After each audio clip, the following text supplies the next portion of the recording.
we're talking about the threats here. I think it's important to switch gears, and this segues really well to discuss the generative AI opportunity in cybersecurity. In many ways, cybersecurity teams must fight fire with fire here to defend against these generative AI powered threats.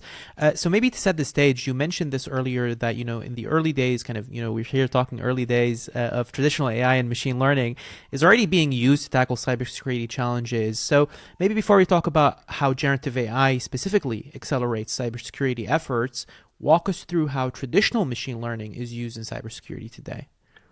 Yeah, I mean, traditional machine learning has been used for years. I mean, it's basically statistical analysis. It tries to make predictions based on data attributes or trends, right? So I'm seeing a trend, go look here, or this trend is more like a trend that I've already identified as something I don't need to look, right? And so these traditional ML models, they've been around for some time in cybersecurity to detect threats and or anomalous behavior, right? And that's really using that type of ability has been something we've been working with for a long time.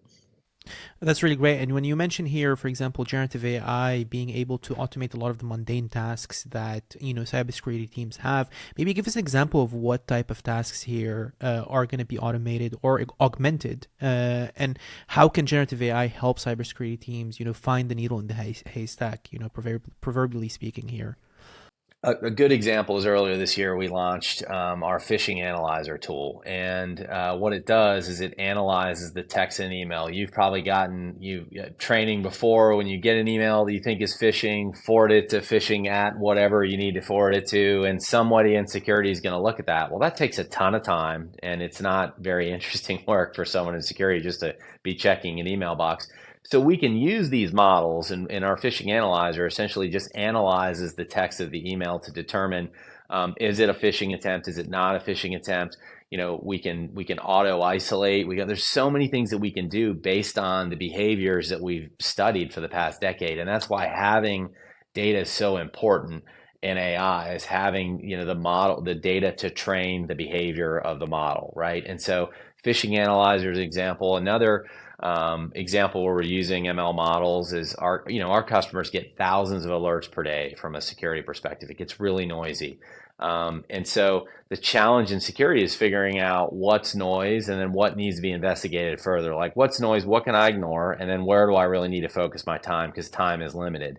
And so as alerts fire, our ML model is able to compare that alert to past alerts to see if there's similar trends, to see if there's maybe something that we've learned that we know every time we don't need to worry about. Can we trace it back to the same issue? Is it a duplicate thing that's happened?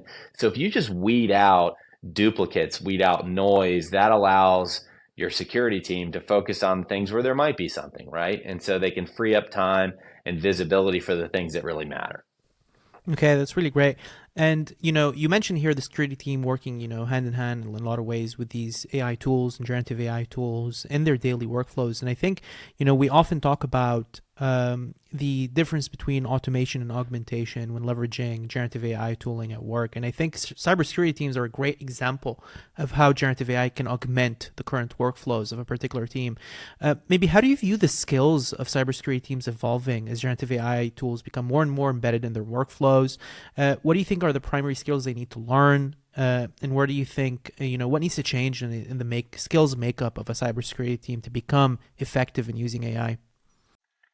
I think the dependency, if you look at, prior to automation, and really we're still in the middle of this transition now of, a security professional was really required to learn how to use specific tools. It was really, you would talk to people in security and they would talk about their expertise around a certain type of technology, not even a category, but like a specific tool. And that's not really security. We want people thinking about the data, thinking about where that data came from, thinking about the meaning of that data, the organization, why it's important, and helping the organization make accurate business decisions with accurate security information, not managing a tool, not running a technology, right? We want us interpreting the security information to help make business decisions with it.